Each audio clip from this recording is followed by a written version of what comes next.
எதிர்நீச்சல் சீரியல்ல பெண்கள் முன்னேறவே கூடாது. கிச்சன்லயே கிடக்கணும் அப்படின்னு நினைச்ச ஆதிக்குணசேகர் தான் இப்போ பெண்களுக்கு முன் உதாரணமாவும், சப்போர்ட்டாவும் இருக்க போறாரு.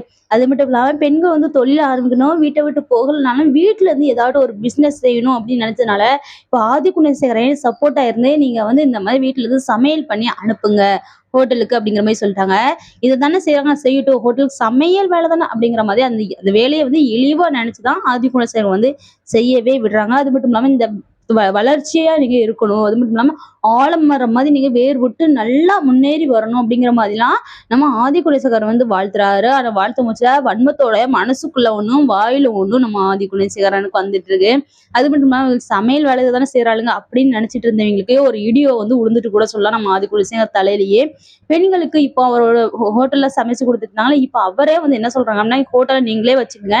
நான் வெளிநாட்டுக்கு போக போறேன். என் பையன் என்னை கூப்பிடுறான். அந்த ஹோட்டல நீங்க தான் பாத்துக்கணும் அப்படிங்கிற மாதிரி சொல்றாங்க. பெரிய பொறுப்பு வர்ற காரணத்தினால இப்ப ஆதிகுணசேகர் ஐயையோ பெண்கள் ரொம்ப முன்னேறி வந்துருவாங்க போலயே, அவளை எதிர்த்து நின்றுவாங்க போலயே அப்படின்னு சொல்லிட்டு நம்ம ஆதிகுணசேகர் பயங்கரமா வயிறு எறிய ஆரம்பிக்குது. அது மட்டும் இல்லாம பெண்கள் எல்லாரும் ஒற்றுமையா இருக்க போய் தான் இவ்வளவுத்துக்கு நல்லது நடக்கு. பெண்களை பிரிச்சுட்டா கூட்டத்தை கலைச்சிட்டா அப்படிங்கிற மாதிரிலாம் நம்ம ஆதிகுலசேகர் யோசிக்க ஆரம்பிச்சுட்டாரு. இனி அவங்க தம்பிகளோட சேர்ந்துக்கிட்டு எல்லா பெண்களையும் அக்கக்கா பிரிக்கிறதுக்கான வேலைகள்ல ஈடுபட போறாரு நம்ம ஆதிகுணசேகரன் அப்படிங்கிற மாதிரி எனக்கு தோணுது.